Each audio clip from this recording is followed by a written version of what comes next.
Hello, welcome to Buli cooking program. Happy new year. আশা করি আপনারা সবাই ভালো আছেন। আজকে আমি এই যে রান্না করেছি সাদা ভাত, আর একটু ডাল ভর্তা করেছি, আর বেগুন ভাজা, শাক ভাজা, আর ফুলকপির তরকারি, ফুলকপি আলুর তরকারি।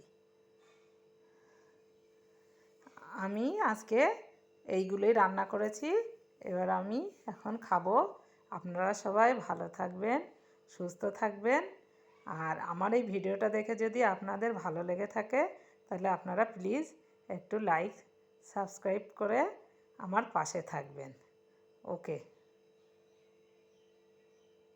তা চলো এখন আমি এবার খাওয়া শুরু করছি।